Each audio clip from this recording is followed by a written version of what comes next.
And we are live. Live. Welcome to another bi-weekly episode of Off Centered.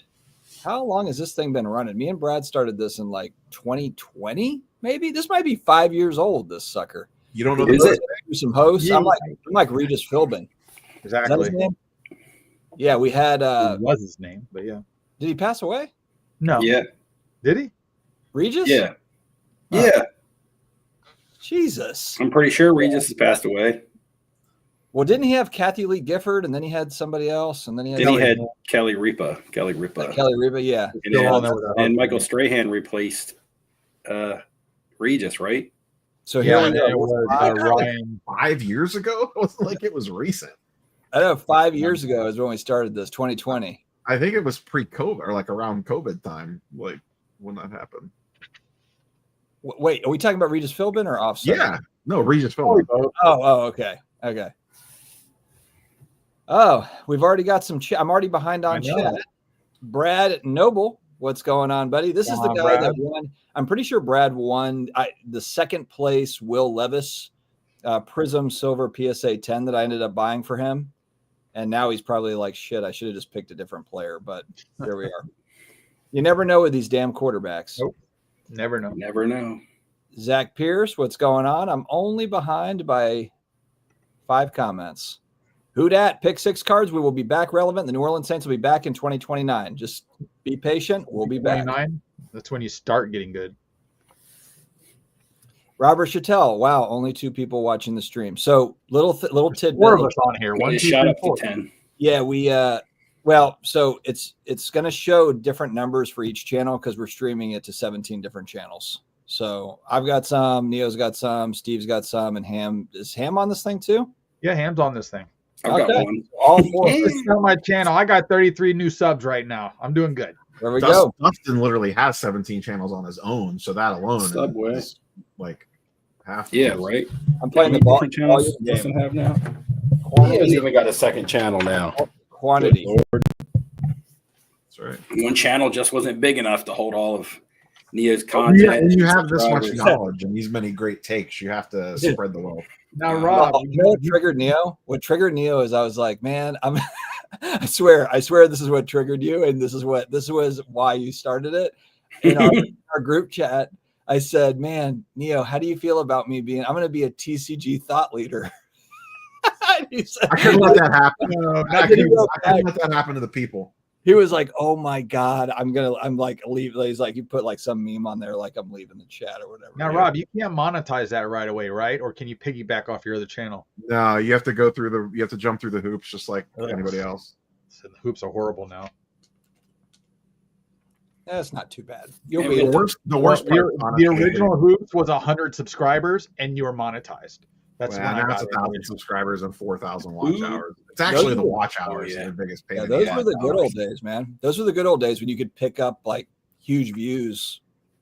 Nobody was making content. Nope. Nobody was making content. So that all changed. Okay, Ben Burrows coming in. Yay or nay to the Heath Ledger cut auto? Is this something you were looking at? Or Steve? It's in Top Transcendent, I think. They announced it today that there's going to be a Heath Ledger cut auto. I don't know what they cut for it, though. I didn't dig into it that deep. We got a catfish in the chat. Look out. We got a bottom feeding catfish. King of cards, baby. I think we got to hook that catfish. I think I mean a cut auto of Heath Ledger.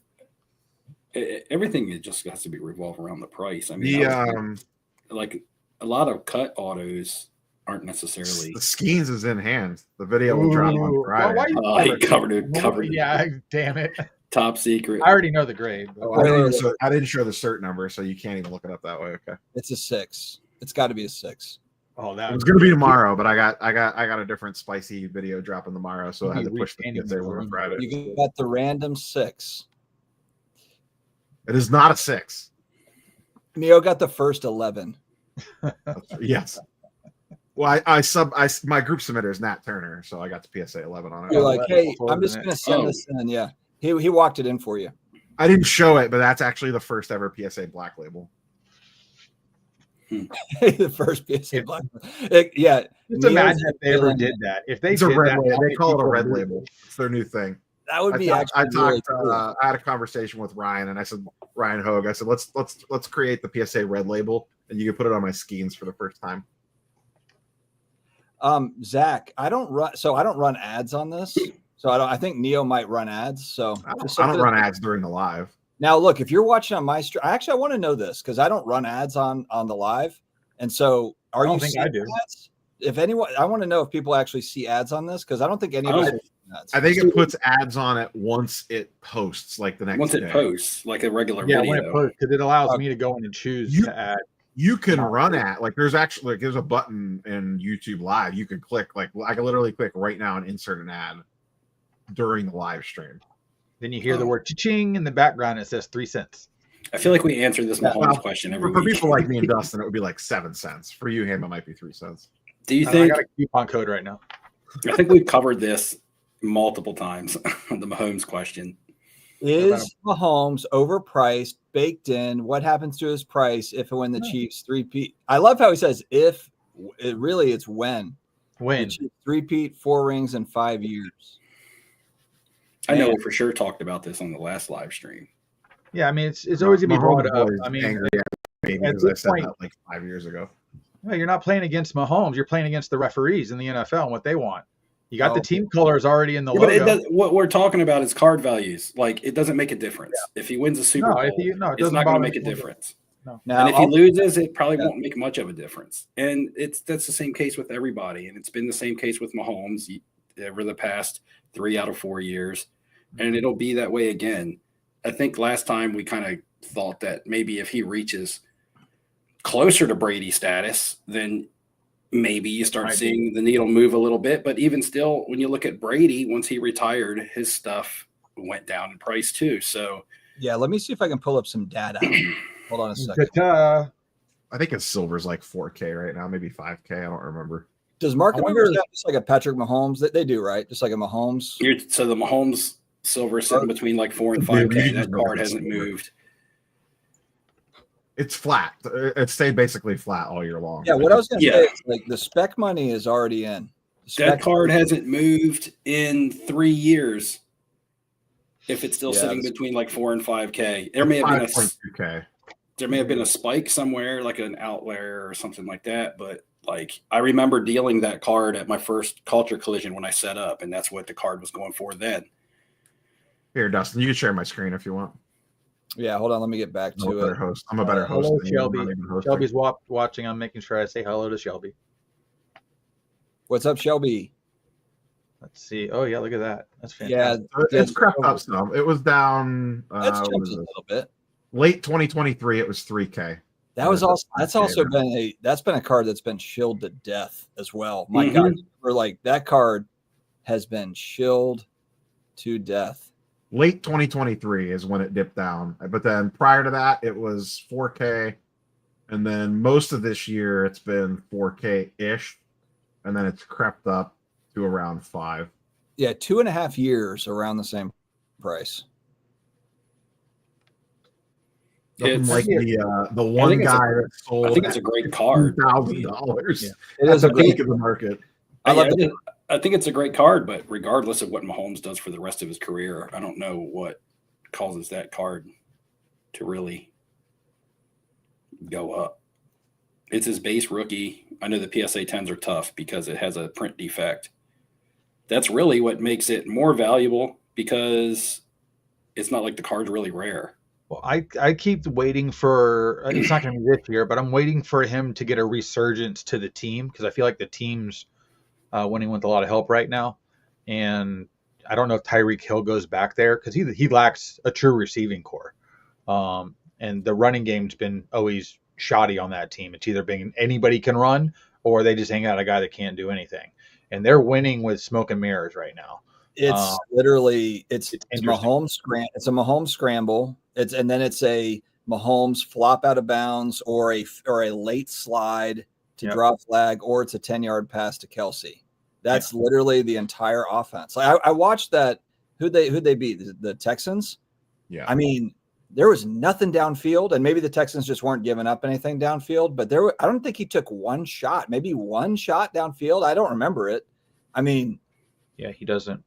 Yeah, but like when we discussed him this last time, we talked about he could retire tomorrow and he's a first ballot Hall of Famer, right? His legacy's already written. So it's kind of like if Mahomes comes out next year and has the best wide receiver crew in the league and he passes for 5,500 yards and 45 touchdowns, it's not going to matter. Oh, no, I think that'll matter. You think the stats are going to matter? Yeah, because they're going to hype him up all season. 100%. Yeah. I mean, the thing is, he hasn't been hyped up. He hasn't been hyped up his entire career since he's become a starter. This year he has not. This year he hasn't. All the talk is about the referees in Mahomes. Correct. For Mahomes, but they don't have a referee that Mahomes isn't hyped up right now. I mean, he's already to the AFC Championship game. I mean, what's his ceiling? His ceiling would be the GOAT, and he's already priced as high or higher than Tom Brady. That's what I'm saying. Where is it? And when you say you see movement due to stats, do you see the card doubling in value, or do you see it going up a couple $100? Because when you're talking $5K, a couple $100 isn't a lot. No, I get that. I don't see it being $10K if he comes out. It's just how the market reacts. Wins an MVP. This market reacts to things weekly. Yeah, but they're reacting to the young guys. It's the young guys, though. Mahomes has become kind of the old man already. He's priced outside of most people's jump-in range at this point. Like if you're buying it to hold on to. About a 9. Oh yeah, I mean, yeah, lots of people are priced out. 9 like $1,200. There's no more speculation on Mahomes cards, basically. Yeah. Every ounce of speculation has been squeezed out of it, and speculation is what drives hype and what drives prices. I mean, look at Jaden Daniels and some of the younger quarterbacks. Speculation. You know, he's played well. Jaden Daniels has played really good, but the speculation that he could possibly get into a Super Bowl in his rookie year has shot his cards through the roof. But nobody's surprised. No one is surprised that Mahomes is in the AFC Championship game.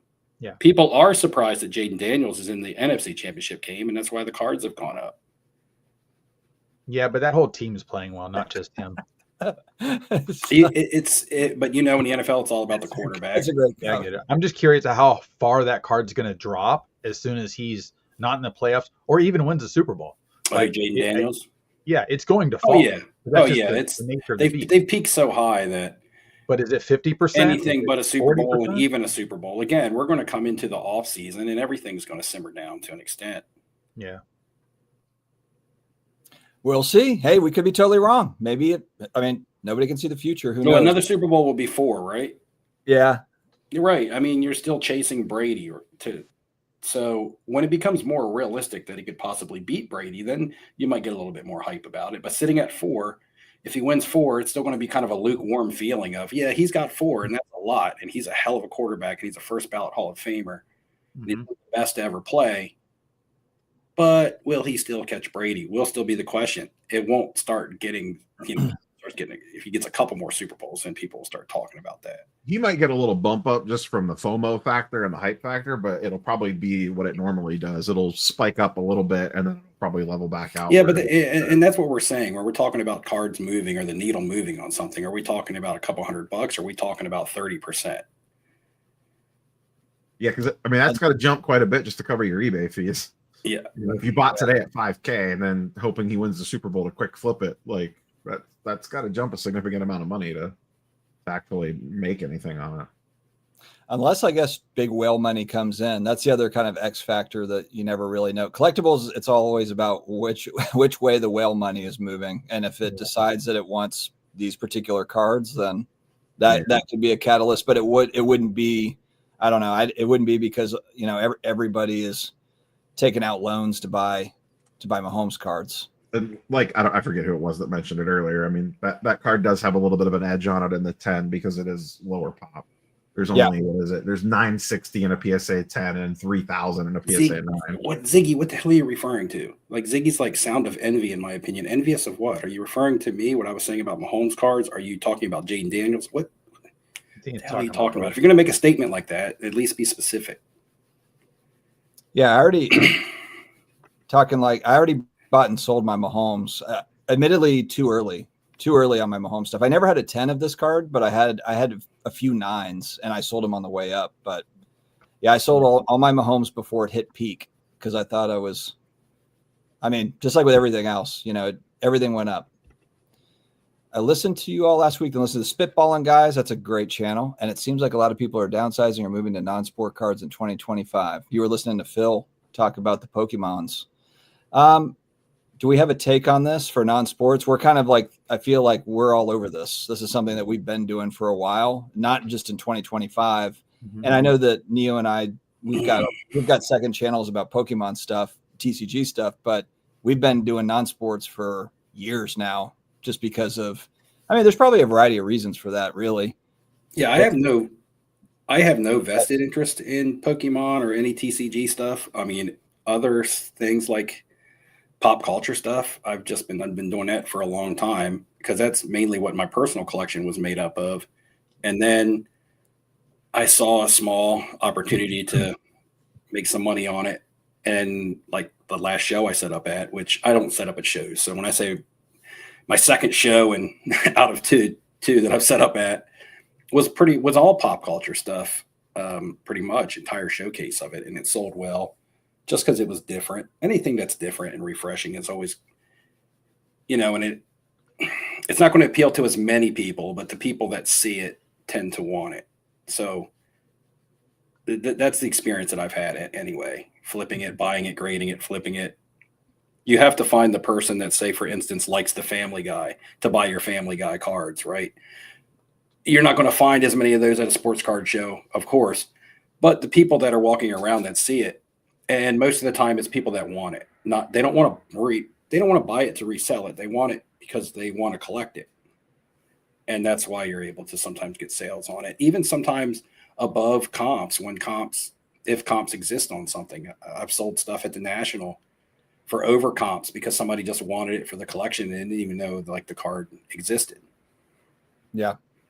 Yeah. Non-sports offers, sports cards are awesome. Obviously, we all have sports cards, but when you go to a show and you see a lot of the same cards, non-sports does offer kind of unique chases. There's sets that people don't know about. I learn about new non-sports stuff all the time.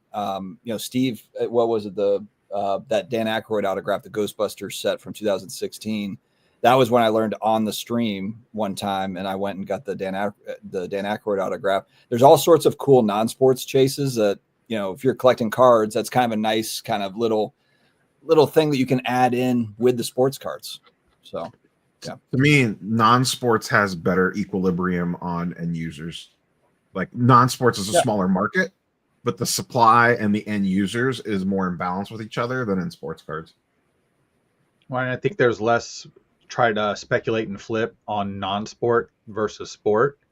And I think there's a better collector base currently in non-sport than there is in sport because everything's about the quick flip, the big card, move along, where people have a collectability with the Marvel, the Pokemon, you get whatever it may be. There's things they like, they just want to have to keep. And we've been lacking that. And along those lines, because you said in sport, the thing is I sold pop culture cards at a sports card show to sports card collectors. It's just that people don't just like one thing. People don't just like sports, right? I mean, maybe there's people out there that all they like is sports and that's it. And I'm not talking from a hobby standpoint. I'm just talking from a lifestyle standpoint. Mm-hmm. But we all like music. We all have our favorite movies and our favorite TV shows, and we have our favorite actors, actresses, whatever. We have our favorite anything, name it, walk of life, politicians. We have our favorites, people that we either relate to or we're nostalgic about or something. And being someone who collects sports cards, but then being able to see something else that I really like on a card because I'm already turned on by cards because of sports cards. It's cool to see something like that. Most of the time when you see something like that, you buy it on the cool factor, not necessarily on the value factor. And that cool factor is going to be different for everybody because everybody has different likenesses. Well said. Yep. All right. Steve, are you flipping any cards in 2025? I titled this Still Flipping Sports Cards in 2025. It feels like there's less opportunity, right or wrong? Now, preface by saying there's always flips to be had. So I understand that there's always opportunity because there's just different things. But as a whole, I'm seeing a lot less vlogging on YouTube. I just don't see a lot of it at all. I don't see a lot of the usual suspects out there kind of doing their thing. And maybe they are and they're just not videoing it or whatever. I know shows are busy, so that's not in question, but I wanted to get your take on it. Yeah, I have lots of cards that I need to get graded. Right now, PSA is backlogged. So again, we're kind of in the traffic jam of stuff. And that's my own fault because I just got, I don't want to say I got lazy because I've been very busy.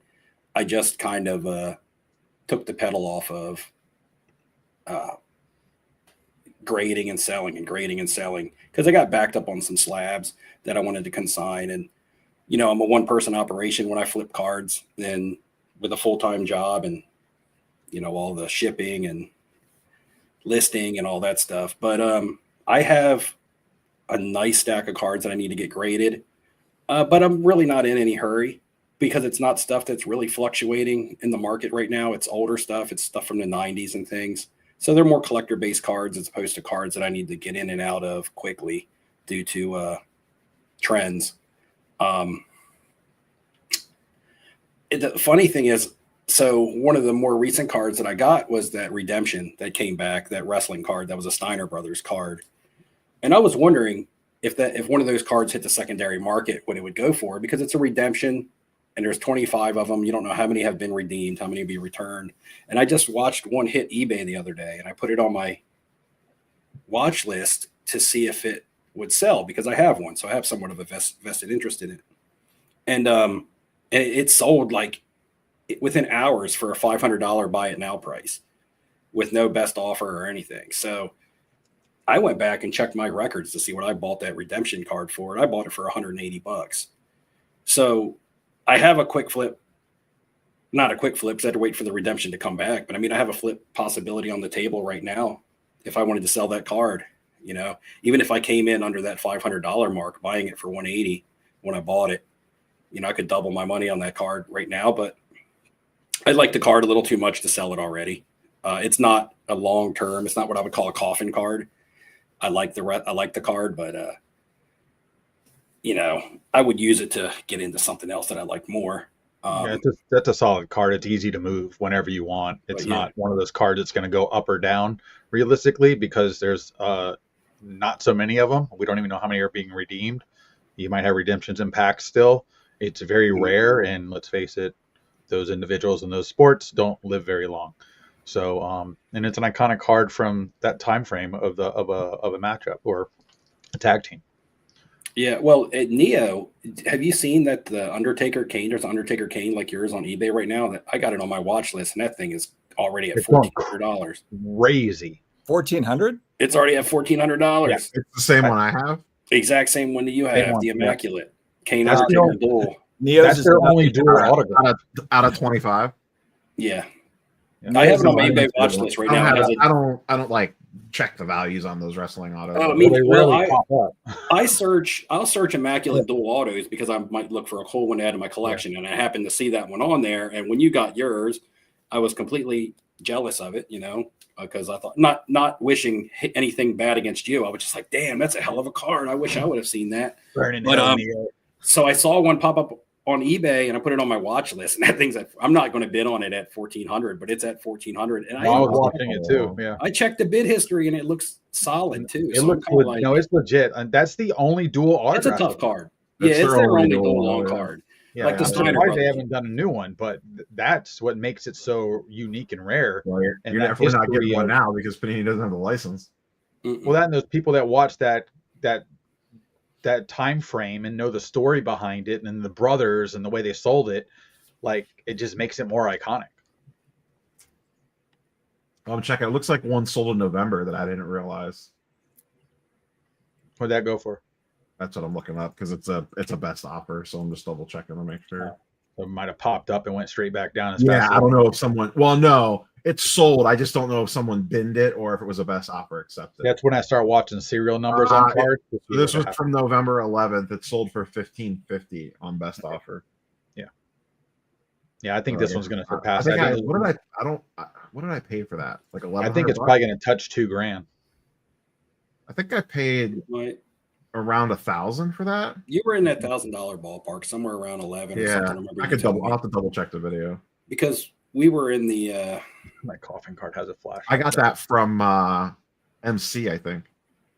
You were down in the lounge by yourself. No, I got it from RBI Crew. I think that came from RBI Crew. Maybe they have a lot of good wrestling stuff. I just remember walking in the lounge and you were over there sitting by yourself, and I filmed, and I was like, man, look at that lonely guy over there. But then when I walked over there, you showed me that, and I was like, oh man, it's a hell of a card. I don't know. I remember when I bought it, they were like, sad to see it go. Mm-hmm. They have lots of good stuff usually. I always that's like RBI Crew is one of the first tables that I always look for to show. That's where I got my Harrison Ford Adam Driver. Yeah, at the National, they're the National stacked. Yeah. They always have. They usually have like 3/4 of their case is usually not even sports cards. Like it's usually like they had the. I was looking at the Ryan Reynolds auto that they had at the National. The card that they had that I wish I'd bought now, because I've only seen it a couple of times, is that Will Ferrell auto, that on card auto with it's like a baseball card. It's like a baseball Will Ferrell auto. It's got a patch on it. Yep. And I think they had it for like $2,000. I've only ever seen it one other time on eBay, and somebody snapped it up. But he doesn't have a lot of kind of unique, I think it's some sort of pack pulled auto. I can't remember what set it's out of. Yeah, that was when he played all the spring training games, and he actually played in the games for that run. It was kind of also a promotion thing, but he physically pitched, he physically played first base, physically batted. It's a really cool card. Yeah. Damn it. Another one gone. All right, Zach Pierce. Dallas show is crowded. I've only heard the Dallas show just keeps on getting more and more crowded. More TCG than ever, in my opinion. This has been what I've seen at my local show. Granted, it's not the Dallas show. It's a lot smaller, but it just feels like it's just more and more TCG at my local show. Sounds like they have also a lot in Dallas. Neo, do you think that that's a sign of the times, or do you think that has more to do with like big time, 151 prismatic? There's a bunch of kind of hyped products that are coming out and people are excited about that. So they're bringing stuff like that. I think it's the dealers know what people are looking for, and they want to have cards that people want. Like Pokemon's hot right now, so they want Pokemon cards in their case. Now in Dallas, was it Pokemon cards, a lot of singles, or was it product? A couple dealers that I talked to, they made it sound like it was both.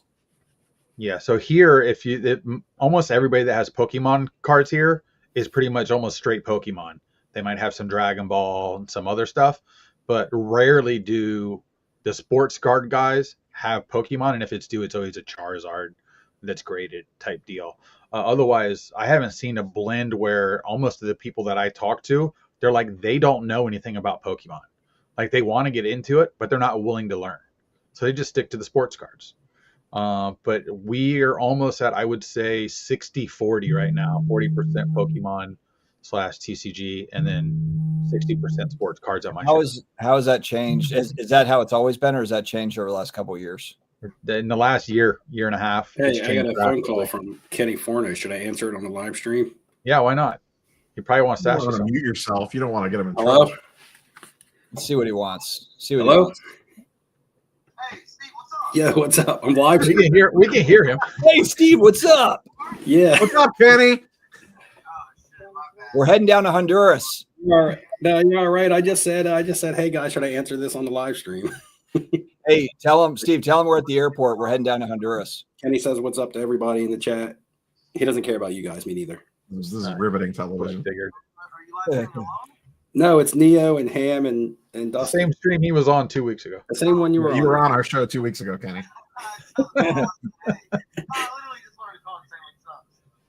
Oh, yeah. What's interesting, this past Dallas show that just happened, that first show of the year is always... All right. All right, man. All right, later. He's going to tune in and watch the live stream. All right, cool.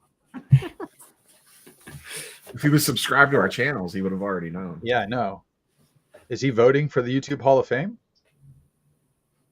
Are you voting, Steve? I got my vote in. I saw Dustin's vote. I posted mine just before the show. You guys barely made the cut. Barely. Dustin made it. Dustin did some channels, and then he came in on the side and was like, okay, and by the way, I got to vote for my friends. Steve, you're hanging on by a thread. You've made like 3 videos in the last 6 months. Look, man, if I haven't made it, we give away. You give away a trip to the National. This would be 5 years in a row. If I haven't gone to the Hall of Fame by now, I'm not going to. It's okay. It's all right. But more content that I've been watching lately is a lot of what I would say that I don't want to say that group, but the people that started that Hall of Fame type, a lot of the vintage guys and things like that. Because I watched that live stream that I referenced in my last video from Midlife Sports Cards, and it was just a fun time live stream. And they were just talking about old baseball players. You could learn a lot from it if you weren't familiar with a lot of it, and it was just good opinions, and it was pretty entertaining. I watched it for a little while. Yeah, I mean, when they're talking about stuff, there's stories behind things, and that's what that keeps them involved as well. Well, they were selecting like a baseball player and wondering if this person would hold hobby relevance, through the future. Because we always talk about different eras of players, and then some players from each era they transcend generations and they remain relevant even though they're not playing anymore. Babe Ruth, right? So, I mean, you give tons of examples, but but is there people who have somewhat transcended and are still relevant now, but say 20 years from now may lose some of their relevancy, whether or not because other people are coming in and taking the spotlight, or just because their story ceases to be told, right? So for me, like great players like Jimmy Fox and Stan Musial, I talked about in my video, but I only know about them because my grandfather talked about them. I have a daughter. I don't know if I'll ever have any grandkids. So I won't be talking about Stan Musial and Jimmy Fox to anybody anytime soon because I don't have that person to tell that story to, right? Oh, this is the guys that I like. And plus, I will be talking about the players that I liked in my generation. I'll be telling if I have a grandson or something, I'll be telling them about Cal Ripken, right? I'll be telling them about Dan Marino and things like that. So at what stage does over time do certain people fall out of relevance, and which players continue to actually be almost folklore heroes to the point to where they just remain relevant and their stories are told forever? And I just thought it was a good conversation because they would select the names up and then the panel would kind of like vote on what they thought. Yeah. I mean, I learned about all the vintage baseball players by watching a VHS of, all the Hall of Famers. And this was probably 1985. Mm-hmm. That's how I learned about them. And then we used to have, what was the baseball theme park that was down here? Boardwalk and Baseball. Mm-hmm. That was the other place you would go. You get a pack of cards that showed all the stats of the players. It had this weird yellow orange with the wood bat on it. It was a cool little set, but you got to see what the impact of the player was, and that's how I learned about that more than anything, to be honest with you. Yeah, and then there was I have some questions, and we could ask the chat this if they want to chime in. So some players are hobby relevant because of who they are, because of the player that they are or that they were, or things that they did, their legacy and things. And then but is there some players on the other end that are relevant because of the hobby? Actually their card makes them relevant. For me, and this is just for me, so chat, don't be like, oh, Steve, you're full of shit. For me, I wouldn't know who Honus Wagner was if it wasn't for the T206 card. Mm-hmm. So because that card is so relevant in the hobby, I know who that player is. But that's all I know about him is the card. So it's kind of like, does the card make him relevant in the hobby, or is the card relevant because of him in the hobby? And I believe the story behind that card too is where he didn't want his image being linked to tobacco products.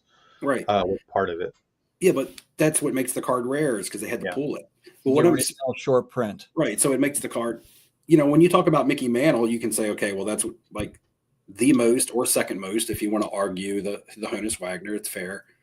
Most relevant card in the baseball hobby, maybe all of sports card hobby. It's top three, right? I think Mickey Mantle's overrated. But do you say, geez, hey, I'm throwing but in the Mantle, grenades in the trenches. But because I know more about Mickey Mantle, I knew that his name before I saw the card. So I don't relate to Mickey Mantle through the card. I relate to Mickey Mantle because I've heard about him, and I heard, people tell me about that. I've seen him play, like my grandfather and things like that. And then the card comes along and I see it in the Beckett when I'm a kid, and it's the most expensive card in the Beckett. and you're like, oh, my grandfather's talked about that guy. But with Honus Wagner, it wasn't like that. It was more so I see the card and I relate to the player through the card. I don't know how many people have that kind of same. It's kind of like Bobby Hebert. You know, he didn't do a lot on the field, but he's just hobby relevant.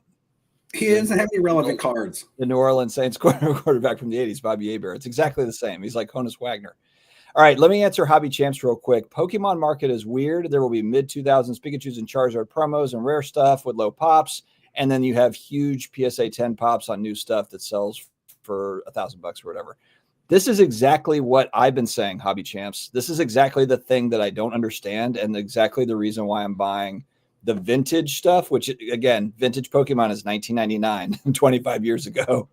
So the vintage stuff, I'm buying the first edition holo high grade stuff because it's basically trash and everybody wants, you know, all the new ultra modern stuff, which I think is fantastic. I mean, like, it's just hilarious. Look at that, 1999. It makes no sense whatsoever, but worthless. Yeah. So, but I'm doing a mixed bag. I'm getting some of the new stuff and some of the old stuff, but I'm definitely prioritizing the old stuff because it's just not on the radar for people, which is amazing. What's up, Kenny G? So a lot of that. Go ahead. A lot of that live stream. Well, a lot of that live stream that I was just talking about, it really all revolved around baseball, right? I think that's all I saw them talk about was baseball players anyway. Maybe I didn't see. Yeah, almost all the vintage guys. That's really all they talk about. But it would be interesting to have that same conversation for a different sport, like say football. Now, football doesn't go as far back. I would be in. Yeah, I would. The values aren't as high. But we used to have Dakota, and he quit. So, but what I'm saying, I don't think the list is as long of football players that were relevant. No, it's not. 60 years ago that are still relevant now. You know what I mean? What's as there is in baseball? Set 50s, or was there a late 40s? I know there was a set, and then it broke off for a few years, and then another set. There's 48. Baseball goes back farther. Yeah, I mean, there's 48 leaf football, and and then there's like a gap, and then it jumped. Like it didn't go 49, 50, 51. Right. Actually, I could tell you right now. But even if we're not talking about cards, I'm just talking about players that are the old Beckett relevant or talked about today. 2004. We're not going to Culture Collision. I can't speak for Hamm, but I'm pretty sure that it's going on right now. Or it was. Oh, it is? Is it this weekend? Yeah. Ziggy said he's an extra day this time. Oh, okay. You know who is there that I want to see? I'm going to have an episode coming up with Bryant, Tampa Card Show Bryant. That'll be coming up on the channel, but I'm pretty sure Brian is out there for Culture Collision. No, he's at Dallas. Oh, he went to Dallas. Okay. Yeah. They don't miss a Dallas show ever. So I'm shifting my stuff around a little bit this year. I'm going to do GalaxyCon in Richmond. My daughter is 12 and she's all into scary movies that I'm in. Like, we're both into that together. So that's the thing. And look, when you have a 12-year-old, and Steve knows this, he has a grown daughter. I also have a 21-year-old daughter. There becomes a time where you're not cool anymore. And I'm right on the verge of not becoming relevant in her life for, 5 to 7 years, where I'm just like a pain in her ass. She still thinks I'm cool. So we're going to go do all the nerdy GalaxyCon. Bill Shatner's going to be out there. There's wrestlers that are going to be out there. There's going to be, Carrie Ells is going to be out there. There's going to be some cool, actors and stuff that we can meet and stuff. So we're going to go do GalaxyCon, and then there's some sort of like scary movie convention or something that we're going to go to. So you mentioned his name last time, the Carrie Hughes or however it's pronounced. Yeah, right? Yeah, Men in Tights, Robin Hood Men in Tights. Well, no, we left this live stream and I went and watched Glory. I did. I watched Glory this week. So I was like, it made me that movie. I think of him in that movie. He's in a bunch of movies. He's in a lot of movies. For some reason, that movie pops in my mind too. Well, it has an ultimate cast, but he's kind of like a side character. But I went and watched that. USA Cards in the chat was at the Dallas show. I watched his show recap. Congratulations on moving your monster Mahomes. I mean, like if you needed to move it and wanted to, because what time is that card was awesome. But hey, man, he got somebody to give him what he wanted for it. When you start having ever shows, that's at 9:40. You're probably way far back. Yeah, we'll get to him. Vintage card, promoters need to start having separate shows for TCG and sports. Hamm is right. Very little crossover. Yeah, there's not a lot of crossover. I would agree. Except for it just feels like a lot of the moms and dads out there are they're doing TCG over sports cards. Part of that is just the obvious price point difference. It's just clearly a lot different. There's way different price points for new product on Pokemon. Even if you're buying retail or buying on the secondary market and it's marked up, there's still options at different price points that you can get into for TCG. So not saying that I know there's a lot of, young people that are into sports cards as well, but you don't have to be a Rockefeller, to buy the new Pokemon product like you do with sports card product. Yeah, because here in Tampa, we have a non-sport show coming up at the beginning of February. I'm told it's the second one. I didn't even know the first one happened. I'm curious if it's just going to feel like an entire Pokemon convention or if it's going to be a true mix of different things. Because they're supposed to be bringing in video game people, toys, as well as non-sports cards. In Tampa? Yeah, February 1st and 2nd. Nice. Yeah. Same place that they hold the Clearwater card show. Yeah, Philly sometimes has a non-sports card show, and I've never been able to make it. But I've always been curious as to if by non-sports they mean lots of gaming stuff, or if they actually mean like the old music stickers and cards and old Disney stuff. I'm wondering if it's some of that older vintage stuff. Because honestly, when it comes to pop culture, there's not a lot of modern. When you steer away from the Leaf stuff and I guess the wild card product that we were looking at last year at the National. So most of your old stuff or most of your pop culture stuff tends to be, a little bit on the older side, almost vintage. And then you have a big gap of years where not much stuff was made or movie cards and things. Some movie cards and things were made, but not a lot. Yeah. Ryan at Breakout Cards, I've seen these pop up as top 25, like non-sports sales videos. Are pretty cool. I like watching those. Yeah, Ryan from Breakout Cards is one of the guys. When I was started collecting music cards, he was really into it. In fact, I went on his channel one time as a live stream to show my non-sports collection with all my old music stuff and all that. That was a while back. What happened here? Okay, so when I was a kid, I remember, and maybe because he was the home run king for a while, Roger Maris. This is another guy that when I was a kid, I remember, man, Roger Maris, like that was a big name. Don't hear it as much anymore. But because did he kind of just have the year? Mm-hmm. I just remember as a kid that was like he was like the home run king, and that was he was. I don't think he had like a long, like a really good long all-star style career. I think he had the year with the home runs, but the rest of his seasons were kind of spotty at best. Yeah, that was that 1 year he had, and then he was out doing Mantle that year, and that was also pushing and driving his lore, let's say, for that year. There you have it. Yeah, we have MegaCon coming up on February 6th in Orlando, which is a massive show here or in the area.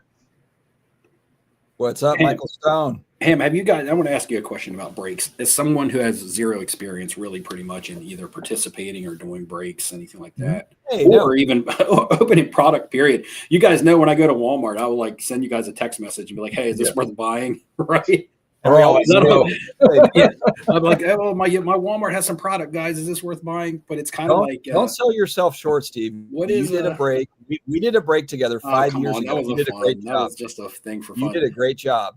But is there a good value out there right now on breaks? And what is the break spot that everybody is clamoring for? So I'm going to get, I know that it was Wemby at one point in basketball. Like most people, or the high dollar spot was the Spurs, right? So It's kind of like, is there something right now? Is it Redskins or Commanders? Is it in football? Is football pretty good across the board because there's so many young quarterbacks? But also when it comes to price point, is there a value out there, or is everything really jacked up by the fact that the quarterbacks are driving the value of of the product up? The answer is yes, and yes. This draft class right now looks really good. It'd be interesting in a year or two to be able to start comparing it back to the Burrow year and then to the Josh Allen year, which we've already seen what those guys have turned into. But give these group of guys and the guys prior to them, that 4 to 5 years in to get a good look at them, because we're in a turnover on quarterbacks from the generation that we had prior, where we just had elite quarterbacks for 15 plus years. The breaks right now, I mean, your main thing is going to be those top quarterback teams. Jalen Daniels right now, his resale rate's crazy. So that's like a hot potato. You want to get it out as fast as you got it, or get rid of it as fast as you can. The rest of the guys, prospecting wise, there's a benefit. I think Prism's valuable right now this year, because even in some of my drops when I'm at the stores, people are not picking up all the Prism. I know they will be now because of the Jalen Daniels thing, but I was also able to order a bunch of this stuff on Target and Walmart without a problem. Like, it didn't sell out immediately. I think that's your best bet at retail. To get Prism at retail is your best bet right now for a turnaround because of the silver value. It doesn't even have to be an autograph; it just needs to be a silver. Now, is it just Prism? Because like I showed you guys, my Walmart the other day had Mosaic football. It's just Mosaic across the product. I didn't buy it, but when I went back, it was all gone. Yeah, that's what I'm saying. It got bought. So yeah, well, my Mosaic from last week's drop, from when I was there today to see if they'd restocked yet, because I was looking for the Pokemon, all the Mosaics still there, even Absolute's still there. So because of if the blasters were $20-$25, not a problem. Can you get a $30-$35? People are like, pound sand. I'm not doing it. Can you get a Kaboom out of Absolute retail? Yeah. You backpacks, yeah, but unless you really hit something like that, you're really spending. It's 100% a loss. It's all like a boom or bust, right? It's a hard scratch off. Yeah. And like I said, is the Commanders, is that the hot spot right now to be? Is that the high spot to be buying in on? Or is that just since the playoffs started? After Jaden Daniels picked up a couple. Once Jalen Daniels went off a little bit, Caleb Williams cooled off and then kind of picked back up. So Bears, Broncos, Redskins, JJ McCarthy with the Vikings. It's a solid draft class. But and that's how things move around, though, because I bet you in the beginning, I bet you to start the season, the high spot would have been Caleb Williams, and the low quarterback would have been Bo Nix. And they're probably it's probably all moved around now. Oh yeah, it's completely moved around now. I like Bo Nix, medium to short, long term right now. Great coach, knows how to use a quarterback, guy with all the tools. And it's a team that's getting better. Yeah, who did he used to coach? He used to coach somebody. Yeah. Shit. Yeah. Oh God, damn it. Yeah. Can we trade back for him? We got a first round pick for him. Can we trade him? Can we trade back? Just think of how bad Drew Brees would have been if he would have had a different coach. I don't know if it would have affected Brees too much, but the young guys there, like Spencer Rattler, might be slightly better. Yeah, for sure. Yeah, I think Brees would have been good, but Brees was better with Sean Payton for sure. Yeah. Let's shout out Brad's grading reveals. Global's been around since the beginning. I remember Global from. I mean, Steve, you remember him too. I mean, it's like 2020. Brad, I remember. I'm just thinking as you're talking about the grading reveals, where he sent. I think he was sending like 2012 Prism base football, and I remember he'd have like 10 Peyton Mannings in a row, and it would be like 8, 9, 9. 9, damn it, another 9. Like those. I might be wrong, Global, because there's people that comment a lot, but was Global from like New Zealand or something like that? Yeah, I think he's from Australia or New Zealand. Yeah. Well, don't get him confused. That's a bad thing, I think. That's what. Well, yeah. I mean, it's he's not in the U.S. I don't think he's on the other side of the planet. He's in tomorrow. We're still hanging in, man. We're still hanging in. 5 years later, barely by a hangnail. 80 years later. Dallas was packed. Most dealers at TCG are 90s basketball inserts. Yep. And USA Cards is the one that had the Mahomes. He had a Mahomes field level. So 2017 select field level gold. Oh, man, that's a sweet card. BGS 9.5. Yeah. It was a super sweet card. But, I mean, I'm guessing at the time that he got it, it was nowhere near worth what it was when he moved it. So, yeah. Amazing. That's the kind of card that is an awesome card, but I look at what I could get for it and what I could get back out of it for my collection with more on the side, and it's kind of like, man, we'll work on it for a while. We need to work on this. Get Dakota back on just for a cameo on Off Centered. I'll work on this. Rob Neo will work on it. We'll see if he'll pop in for 5 minutes. We'll just attack him in Discord. I don't even know. Does he have the internet every day of the week where he lives? Wasn't he like rationing his internet time or something? We haven't seen him on camera. We don't even know if it's really him. Like someone might have taken over his whole identity. We have no idea. We haven't seen him. I'll mail him a hotspot so he can get on the internet. That'd be cool to have him join up. We had Kenny Fornos. We need to have Sports Cards Anonymous here for a few minutes. Is that our new shtick? We just bring back retired content creators 3 years ago. That's right. Man, you could refer to me the same way, right? Retired and back. We're gonna get the hobby box and PSA collector on next. Like, what's the graded card investor, you mean? Yeah, we'll have to have whatever his name is. He still does videos, right? Occasionally it'll pop up on the string on the feed. I don't think so. Not like he used to, but I thought. But he does like it's like the same sort of thing. It'd be like top 10 Bo Jackson. Yeah, he just listed a video yesterday or the day before. Yeah, he does them occasionally. Yep. Baltimore, I guess Xanax. How do you guys send your cards off to be graded? If you send them, when I send them in myself, I put them in card savers and I bundle them up in groups of maybe 10. Cardboard slab, painter's tape, just as if I was shipping out a card to someone who bought it. PSA label, boom. And you got to make sure you get the small, unless they've changed it, you also got to make sure you get the small PSA label to put on the outside of the package so they can scan, because that'll tell them what return rate or what service you're requesting, so they know how fast to get it into into the process.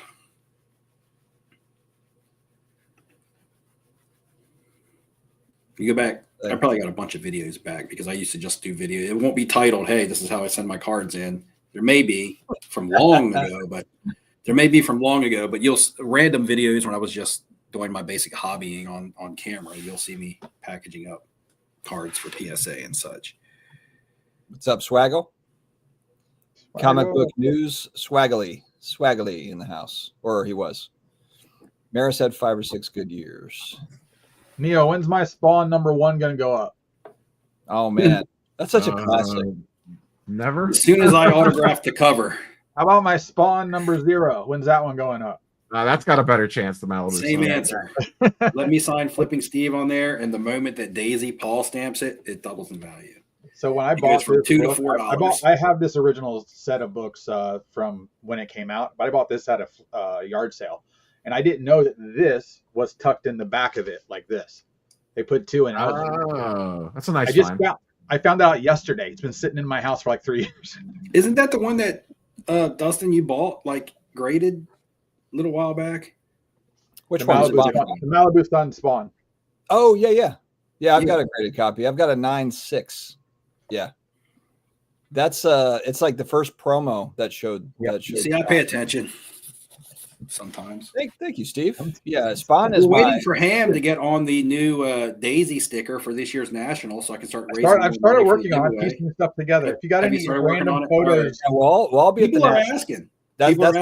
That's definitely my next card show I'm traveling to as a National. We'll be there. The National.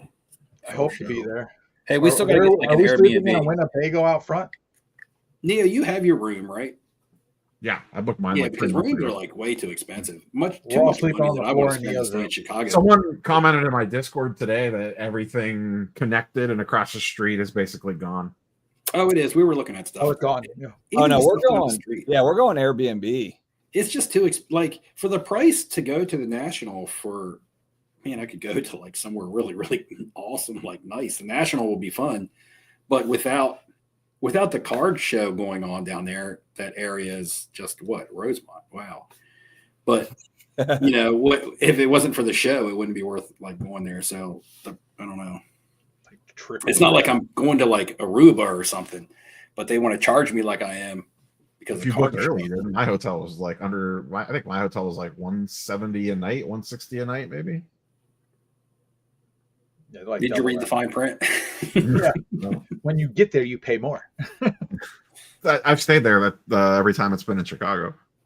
Yeah, no, the Crown. Yeah, Crown Plaza is good. Yeah, Crown Plaza is fine. Anybody in the chat already have their room booked for the National? Neo stand at the Crown Plaza, so go to the desk and ask for. Yeah. Just say you lost your key and you need your. Hey, we're here at the National. We're looking for Neo. Penthouse. Can you call it? That sounded like Beavis. Hey, buddy. All right, Mr. Collect, do you think it's harder for newcomers to get into the hobby on a budget now compared to 5 years ago? So 5 years ago would be January 2020.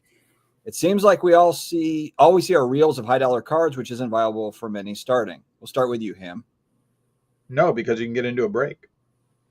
Wrong answer. Neo, you're next. I mean, 5 years ago, is he talking pre-pandemic 5 years ago or like during the peak? If you go back, if you like add 3 months to that, you're in like peak COVID craziness time. Good time to buy crypto back then too. Yeah. Time to buy everything. I mean, if you don't care about high end, like singles now are cheaper than they ever have been, like in the grand scheme of things. Like you can get a lot of nice stuff for pretty cheap because there's so much supply out there. It just depends what you want to do and go after. And the other thing is don't judge your collecting standards based off Instagram reels and social media. We're idiots. Good Lord, no. I think it depends on where the question's coming from. Is it coming from how do you want a hobby? Like when you say get into the hobby, do you mean the flipping aspect of it, buying and selling? There's a lot of low-end singles. Yeah, the side hustle side, or are you talking about the collector side? Because that's a collector side. You can always find something that you like that you can collect that's less expensive. I bet you could throw like $100 on ComC right now and build like a really nice player collection or something of someone if there's someone that you like. Mm-hmm. There's so many low-numbered, cool-looking parallels and inserts of players that just nobody cares about. That if you just wanted to player collect, you could probably throw something together that was awesome for very little money, as long as it's not like Jaden Daniels. Yeah, something that's in the hype train. Awesome. Well, I just lost all my auctions at Hakes. Fantastic. All right, when's the next auction? And we move on. Okay, I like eBay auction. Yeah, I would agree. It's all about the singles market. There's a budget for everybody on the singles market. Is really that's really the story. But yeah, if you're looking to buy, sell, buy and flip, it's just not as easy as it used to be for sure. Oh, going back to when I was talking about breaking, what is the cheapest entry point if you were to get on a product like Prism Football? What is the cheapest slot?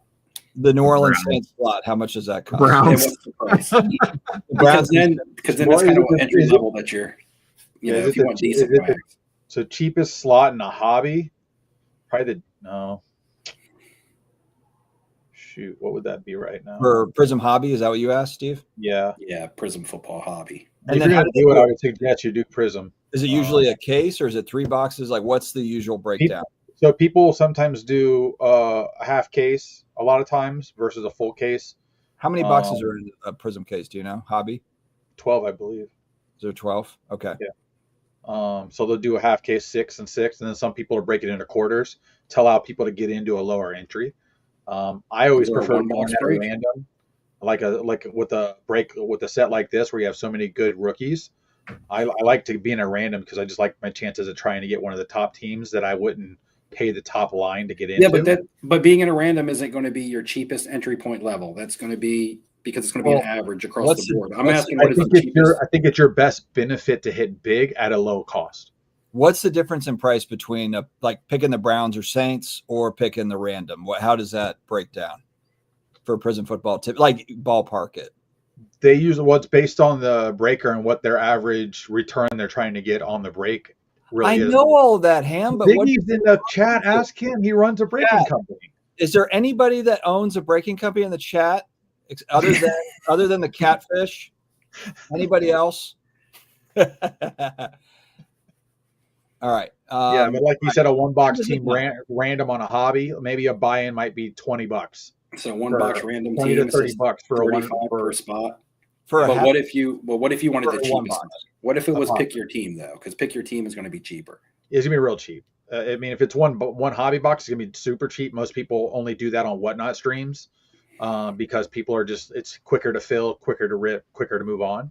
Versus a bigger one, which they'll usually say, "Hey, coming up on Thursday, 6-box break." They'll have your teams lined up when they start the stream. If they don't sell out by a certain time, they start to play a little bit of a game with spinning a wheel, picking a team, getting 2 teams. Right. Here's what I'm getting at, though. The question is what if my duck doesn't win the race? Then what? You get the worst. You get Deshaun Watson number to 25. I'm just saying. We just had a question where someone asked, is it tougher to get into the hobby today? And we were all like, it depends on what you want to do. And then your actual answer to that was, Of course, it's easy to get in. You can break. So now what I'm trying to find out is if you're someone on a budget with very little, what is the cheapest entry point that I can get into a Prism football break? So it's going to be one box. Do you know the name of the website that goes down to one pack. The break and the people that are Break Comp. So you go to Break Comp. Mm-hmm. That will tell you the cheapest person selling into a break and what it costs. I don't want to go to Break Comp. I want you to tell me. You just asked why it's so easy. It's easy because somebody's already telling you everything to go do. I'm just saying. Okay, so I see $35 I love when Stephen Hamm like mom and dad. I'm just saying.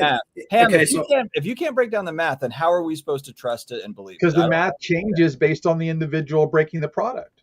So I see $35 per spot per random team. So does that mean if I take the Saints or if I take the Browns or if I take some bootylicious team that I'm getting it for $15 or $20?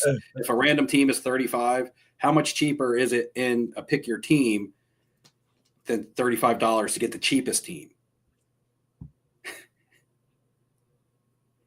Did Hamm freeze? Sure. Oh, I thought he was thinking. Damn, that's one way to get out of answering the question. I think he raged, unplugged his internet.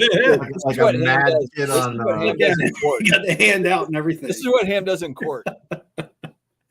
You screenshot that? That's a pretty good meme right there. That's a good meme pose right Can we there. get a picture? Someone take a picture of this. Can we screenshot this? How do I do it? Damn it. But anyway, that's what I'm asking. I'm asking because if someone really wanted to get into a product that's decently enough to buy, how much would they so be mad out of at their Steve, he pocket? literally unplugged the internet cable from the wall. He kicked the wall and the internet cable flopped off. He stuck his big toe in the socket. So yes, going to Timepiece, there was definitely some stuff lost. I'm trying to remember the guy's name on IG that was talking about. That one guy alone lost like. Thank you, Brad. Millions of dollars, probably. So Brad, thank you for the answer because Brad says so. The group that he has or that he's in, random box is 40 a spot. Browns are cheap at 15. Commanders are high at 75. And that's one box. That's one box. So $15, and you get all the Cleveland Browns. Your heart's delight. So breaks are actually good if you want the Saints or the Browns. You take all your Cleveland Brown cards and massage them all over your body like Neo does. All right, Neo, what are your thoughts on Topps Chrome basketball and football? The whole unlicensed bit and all that stuff this year. Trash. Steve? I also vote trash. Steve? What? Topps Chrome unlicensed basketball and football. Oh, Topps Chrome. I just don't like unlicensed. I don't. I'm not going to be buying any of it. Flush my top sponsorship that I don't have down the window right now. Luckily, I have booked the room for the national giveaway winner. I don't even have a place to stay yet, but whoever wins the giveaway has a room at the West. Better win the giveaway. I'm gonna win my own giveaway. I got enough disguises on here. I think I might be able to pull it off. I'll put on my wrestling mask. I can see Sports Card Radio coming out of retirement to cover Steve winning his own national giveaway. Yeah. Hey, look, guys, we had to do it. Yeah, do your own rug pull national giveaway. You've earned it, Steve. Just do it. Now, my first giveaway, Hamm competed and almost won. And now we've come to the point to where Hamm is, this was before Hamm was in the stream and stuff like that. Brad, I hope it's Spencer Rattler next year, just because next year is going to be a throwaway year for us as we tank for Arch, whether he comes out in 2026 or 2027. I will pay for my season tickets regardless. If they say, hey, dude, we're not going to win one game for the next year, maybe two to get Arch, I'm still paying for my tickets. Hamm, what the hell? I added you to the stream and it's just black. You're gone again. Man, that's creepy. What's this, Tales from the Crypt? What's he got, that hurricane internet or something, or what? Good Lord, man. This is why Fanatics Fest had to cancel. He's frozen in the background. We're going to end the stream. I got the last word in on you, Hamm. He's frozen in the background. This is exactly why Fanatics had to cancel Fanatics Fest Orlando. Look at the infrastructure in Florida. No, I didn't, Ziggy. Ed, I thought that the WNBA Prism was coming out in January, but it looks like it's coming out in March. So I don't know if it's just late in coming out in March. I thought originally it was supposed to be January. I think it keeps getting pushed back. Yeah, I think it's March now, which I think the season starts April or May. So I don't know. I've still got my select stuff at PSA. The last comment from you, Ziggy, that came through on my channel says, what if you want a Daniels auto? And then you said, think Steve blocked me. So I saw everything up until what if you want a Daniels auto? Why you blocking Ziggy? Ziggy, just keep trying different accounts and different channels, and one of them probably won't be blocked. But he's on the live. He commented it on the live stream from someone else's channel now because there's no paper clip on it. There was a paper. Oh wait, is he back? Are you okay? The snow from Tallahassee cut off the line. It's been hard to get back on. Hey, that's how you went out. His hand was like this. I don't know what anybody's talking about. Random repacks, give some. I don't know what this is. I don't know the context. This is when Steve and Hamm are arguing. Yeah, I'm in Neo spot now, so I got to sit here and act like I'm watching the Cavs game. It's your game. They were down like 10 to Houston, and they have to put a big rally on. Sideways. We're mid Cavalanche right now. Timepiece is breaking hearts, not boxes. Kenny G, hell no. You say current on chat, it would make more sense on what they're talking about versus. They're still on the other other conversation. Got it. $40 for a random spin, so you can get the Browns for 15. This is why I watched the Cavs during the lives. You're just catching up to that. It's like 5 minutes ago. Well, if it's only 5 minutes ago, then that's good. All right. Come in. Blah blah blah blah blah blah. Breaks. Blah breaks. Ziggy, I referenced your $35. That's how I said I knew that it was per spot. Okay, wait. I'm checking it. Is this going to be some sort of a virus? All right. That's where I pulled the $35 from. That you probably screenshotted it. That you said in the chat, Ziggy, when I was talking about it. $35. Wait a second. Ziggy's charging 35, but the other guy said it's $15. Hamm said it's $15. No, for the Browns it's 15. For random spots, 35. Random. Okay, because I heard the way I heard that was Ziggy charges twice as much as everybody else. That's what I know. Video tomorrow. That'll probably be tomorrow's video. No, I read Ziggy's comment at 10:01 that said one box random team, $35 per spot. They came in back to back, kind of. Some I referenced those, Ziggy. I didn't ignore them. I don't see it yet. Where I pulled the numbers from. I don't see it yet there. I don't see it yet. Hasn't come through. Where are you sending it to? Instagram, YouTube?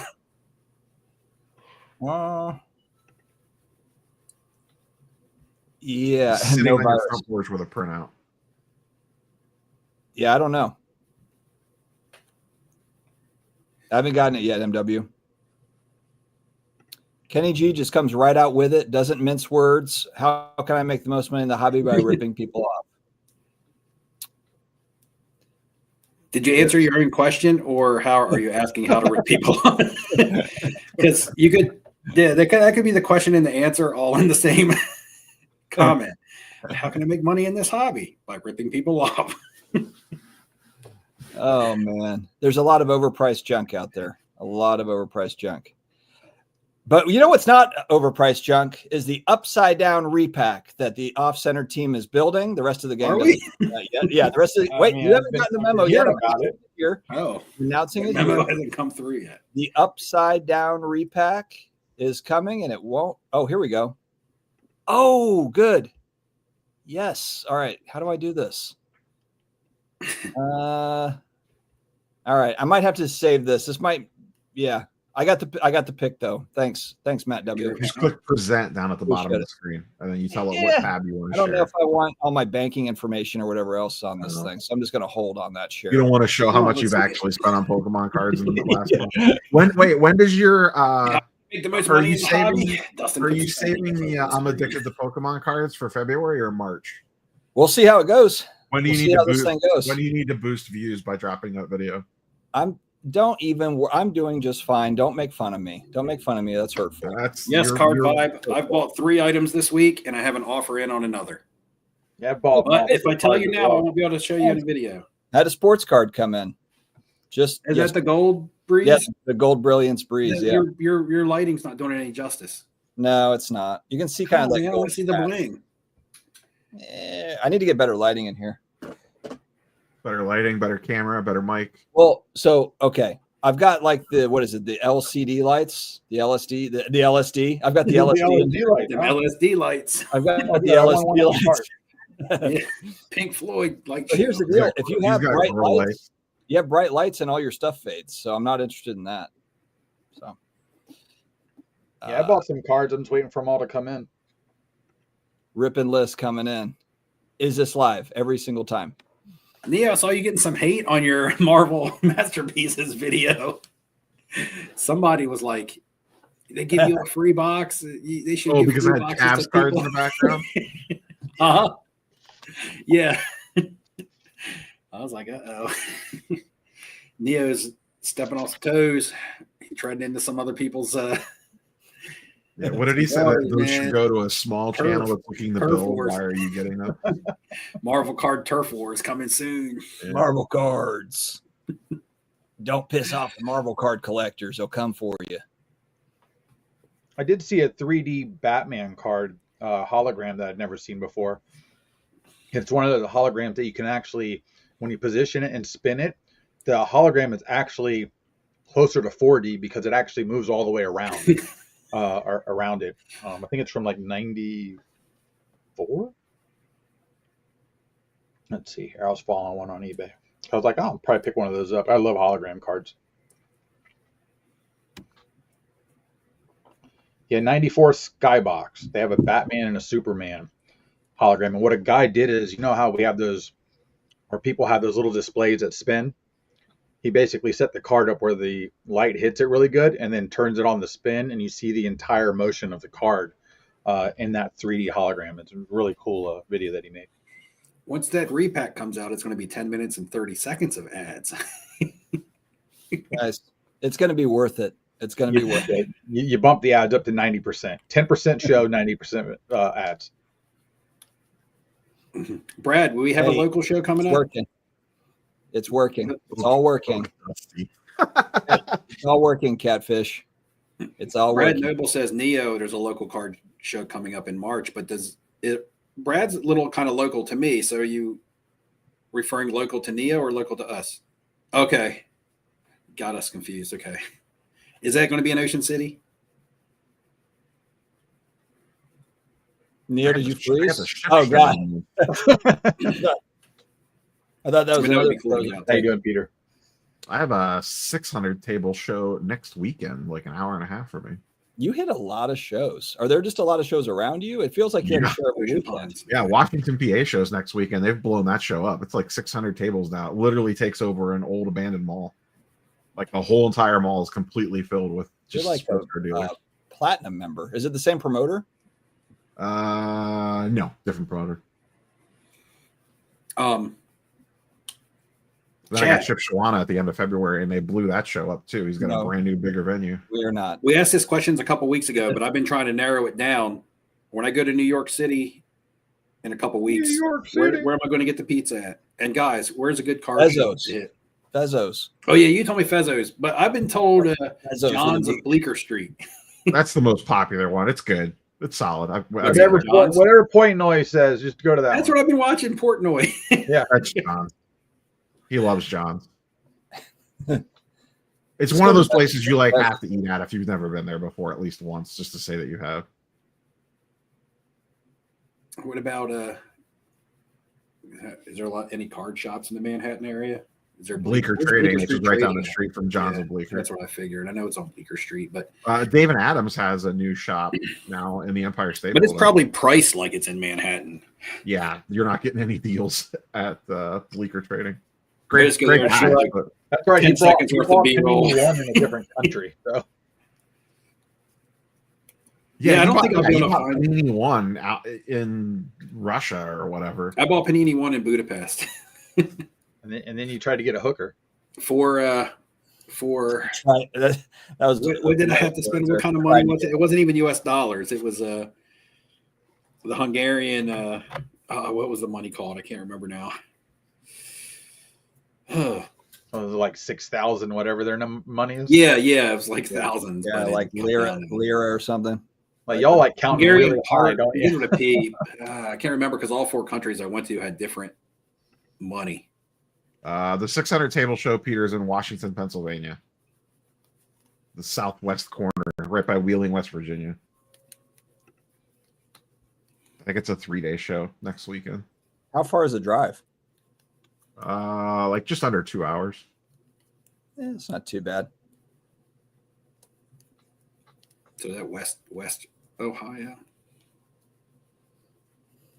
See, up there, everybody's willing to drive somewhere. Down here in Tampa, nobody wants to drive anywhere. Wow, I don't even drive to Orlando. I don't have I-4 traffic to deal with. You want to go deal with Orlando traffic? Yeah, no. We drove everywhere in Tampa last time I was down there. Hamm, remember? Remember when we met at the fishing pier and didn't catch anything? Steve will never forget. Even Kent, next time he's down here, I gotta get him some fish. Even Kent from the Marvel card community came. The Marvel card community. He came up from a real Marvel Naples, card right? collector. He came up from like Naples, Florida, or something like that. And I haven't talked to him for a minute. I know he's got life stuff going on. So let's just say we had to go buy our grouper sandwiches. But you promised we were going to fillet our lunch after we caught it. Hamm has all these stickers on his car that says he's like in the Professional Fisherman's Club and everything else. And it's like, okay, you definitely bought those. You just caught him on he had a bad game. Everyone has a bad game. It represents the gear, the group of people I know that that have a fishing community here that are guides. So I basically do some free advertising for them by putting some stickers on my car because I appreciate them. He's like a fake card collector. He just buys high-end cards but don't know what they are, so everyone thinks he's more important than what he is. That's right. I do. But, he's got a George PSA. He must be legit. I have records. I have what else do I have? I got an old telephone over there, the old rotary dial where you had to wait for it to come all the way back. Oh yeah, I don't know what that means. I got one of those. Not hooked up. I have a red, white, and blue candlestick phone over here. I got a warthog on the wall, mountain goat. Yeah, the internet goes through the rotary phone. It does. That's part of the problem. I got one of those old phones that's like got the speaker on the front. That's candlestick. I have one over here. You turn the thing and you hang the earpiece on the side.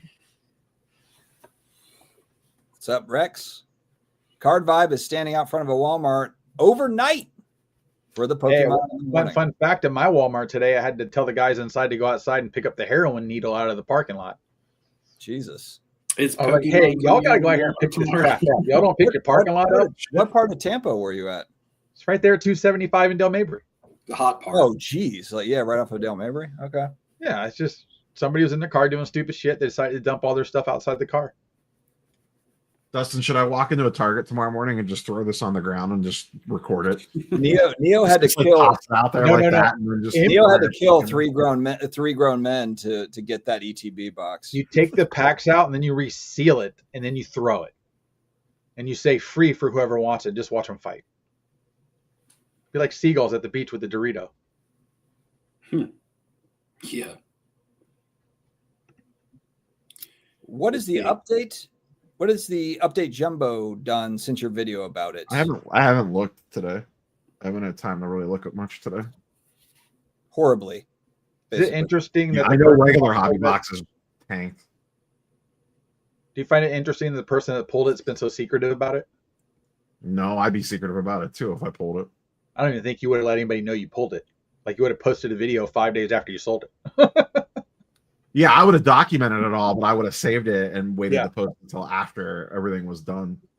I'm assuming that he pulled it at home, because if he would have pulled it at a shop, there's no way that wouldn't. Yeah, I've heard some background on it, but I don't know that it's public, so I don't want to say anything. But that's the vibes that I got. How is it if you heard it, it's not public? It's all about the vibes.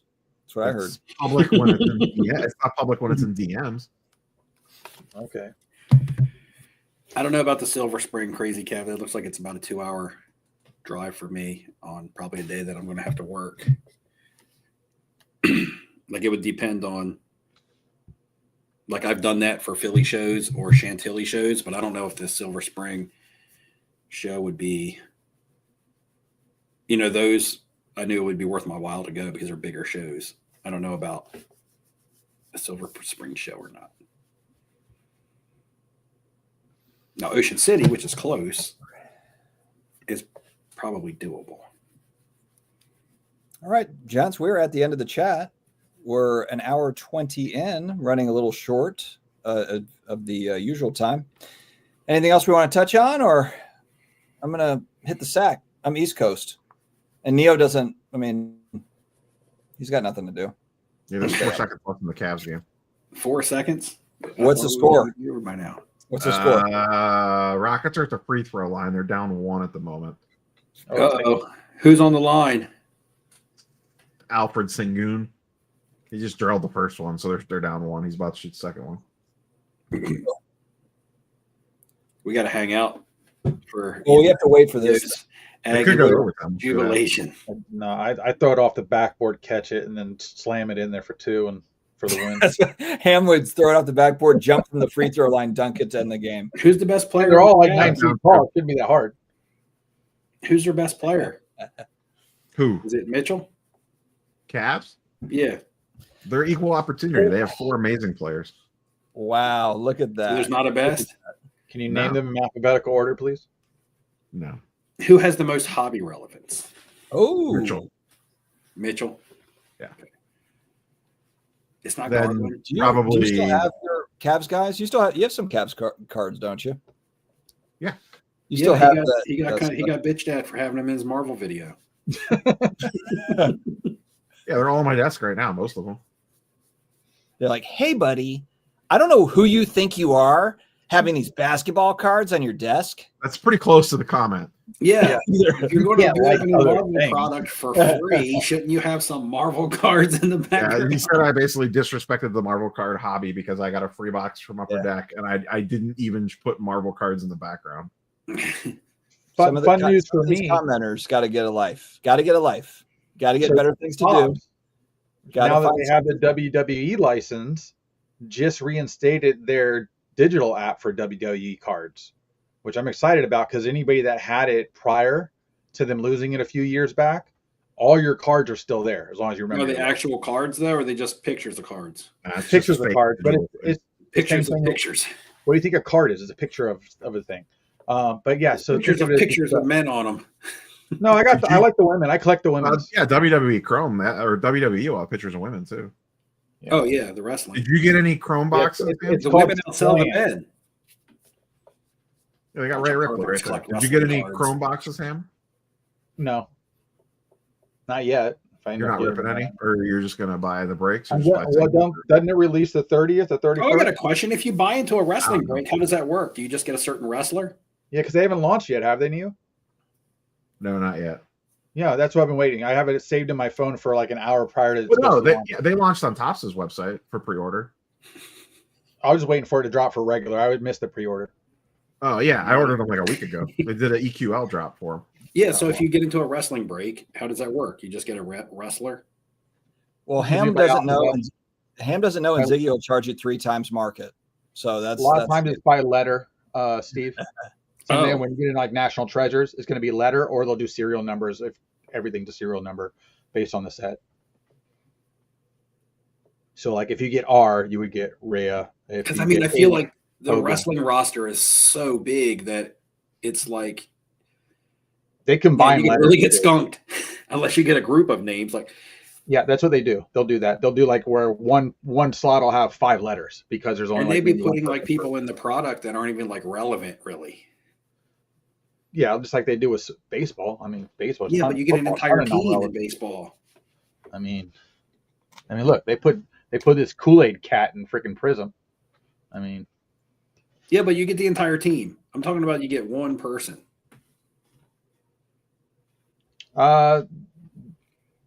They'll do where you can buy a person, and it's at a much usually cheaper spot. Like if they're doing a case of like NT or something like that.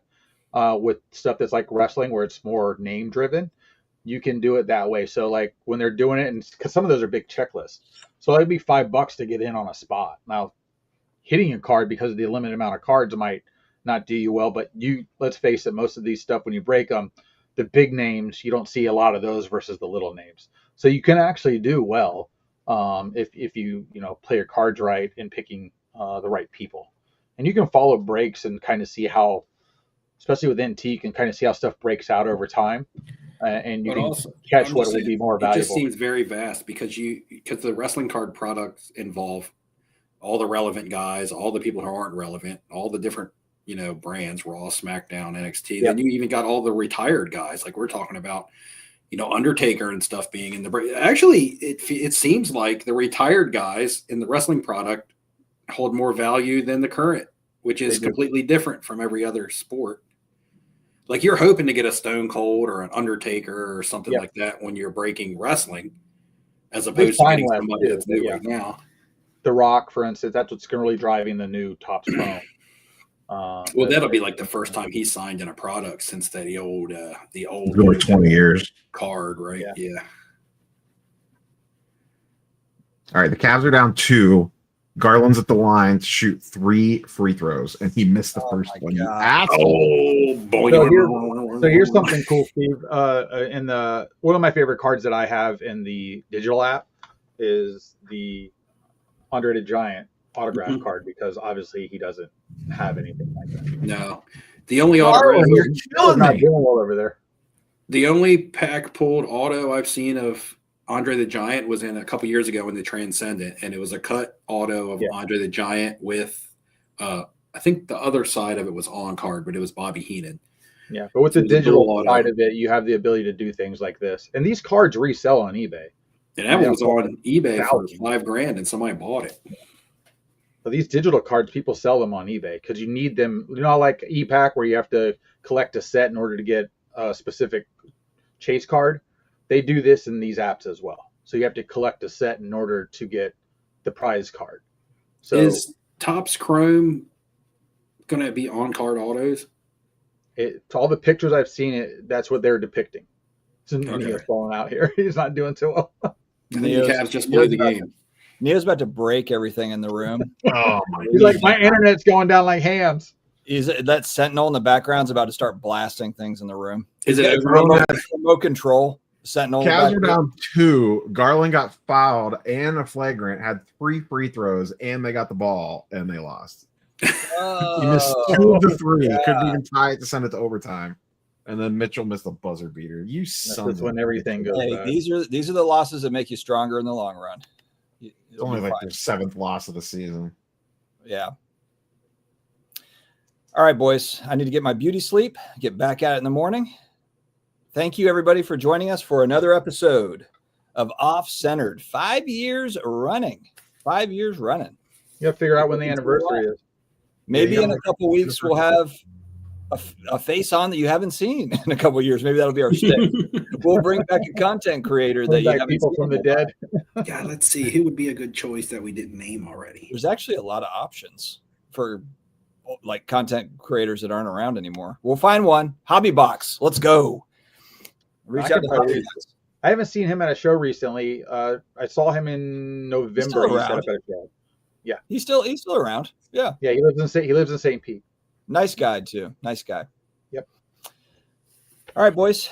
We will see you in 2 weeks. Everybody, have an amazing rest of your week. Take care, guys. See ya.